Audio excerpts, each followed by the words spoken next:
আসসালামু আলাইকুম সবাইকে। কেমন আছেন?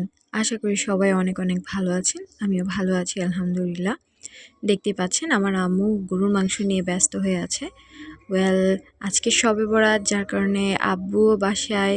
তো ভাবলো সবাই মিলে কেননা ভালো কিছু খাওয়া হোক। অবশ্যই প্রতিদিন আমরা যা খাই তা হেলদি এবং আলহামদুলিল্লাহ অনেক ভালো। কিন্তু আব্বু আসাতে তাই ভাবলাম যে কেননা গরুর মাংসটা একটু রান্না করা হোক। তাই আম্মু আর কি চিন্তা করলো যে আসলে গরুর মাংসটাই রান্না করা সবচেয়ে ভালো হবে। তো আম্মু একে একে চুলার মধ্যে কড়াইতে কিছু তেল দিল। এরপরে কাঁচামরিচ এবং পেঁয়াজ যেগুলো কুচিয়ে রেখেছিল সেগুলো দিয়ে দিল। তারপরে একে একে দিয়ে দিল আদা বাটা, রসুন বাটা এবং দিয়ে দিল জিরা বাটা। তারপরে একটু ভালো করে মিশিয়ে নেওয়ার পরে সেখানে দিয়ে দিল এলাচ আর দারচিনি। এরপরে আম্মু একটু অ্যাড করে দিল হলুদ গুঁড়া, তারপরে দিয়ে দিল মরিচের গুঁড়া।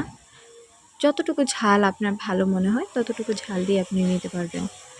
এরপর আম্মু এগুলোকে ভালো করে কষিয়ে নিল যেন পরবর্তীতে মশলাটা আবার কষানো না লাগে। তারপরে দিয়ে দিল আম্মু একটু গোলমরিচের গুঁড়ো। লবণটা দেওয়ার পর আম্মু একটু টেস্ট করে নিল আসলে লবণটা পরিমাণ মতো হয়েছে কিনা বা পরবর্তীতে আবার দেওয়া লাগবে কিনা। তো আমাদের এখানে মশলাটা কষানো ভালো করে হয়ে গেছে। এরপরে আম্মু একটু পানি দিয়ে দিল যেন আরও কিছুক্ষণ মশলাটা ঝাল ঝাল হয়ে আসে বা ঝাঁঝালো হয়ে আসে। তো আপনারা দেখতে পাচ্ছেন কি পরিমাণ কালার এসেছে। এখন আম্মু দিয়ে দিচ্ছে সেই গরুর মাংসগুলো যেগুলো কেটে রেখেছিল। ওয়েল আব্বু আজকে সকালে যখন গরুর মাংস নিতে যাচ্ছিল তখন বাসায় ফোন দিয়ে বলতেছে এখানে নাকি মারামারি লেগে গেছে, মানে যে দোকান থেকে গরুর মাংস নিবে সেই দোকানেই নাকি মারামারি লেগে গেছে। এত মানুষের লাইন ছিল যে কাকে রেখে কাকে দেবে বা কে রেখে কে নিবে এরকম করে নাকি মারামারির মতো লেগে গেছে। তা আব্বু ওই দোকান থেকে না নিয়ে পরবর্তীতে অন্য একটা দোকান থেকে নিয়ে আসলো আমাদের জন্য। প্রতিবারই দেখা যায় কোনো না কোনো একটা ছোট বড় ঘটনা ঘটেই থাকে আমাদের শবে বরাতের রাতে বা দিনের বেলা। তাহলে এতে কিছু মনে করি না। প্রত্যেকটা শবে বরাতই আসলে সবার জন্য বরকতময় হয়ে আসে। তো এখানে আমরা দেখতে পাচ্ছি যে আমার আম্মুর অলমোস্ট রান্না শেষ।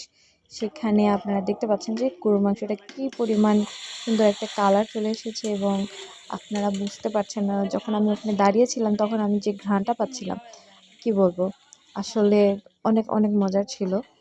আর আম্মু একটু পানি দিয়ে আবার একটু ভালো করে সিদ্ধ করে নিচ্ছিল। এইবার আম্মু দিয়ে দিচ্ছে টমেটো। টমেটো দেওয়াতে আসলে রংটা আরেকটু লালচে চলে এসেছে। আর এরপরে আমরা সার্ভ করে খেয়ে নিয়েছি, যার কারণে আসলে ভালো করে কোনো একটা ভিডিও রাখা হয়নি। এরপরে যে যেভাবে পেরেছে সেখান থেকে একটু একটু হলেও ভিডিওটা করে রেখেছে। আশা করি আপনাদেরও এরকম কোনো না কোনো ঘটনা আছে, আমার সাথে অবশ্যই শেয়ার করবেন। ভালো থাকবেন।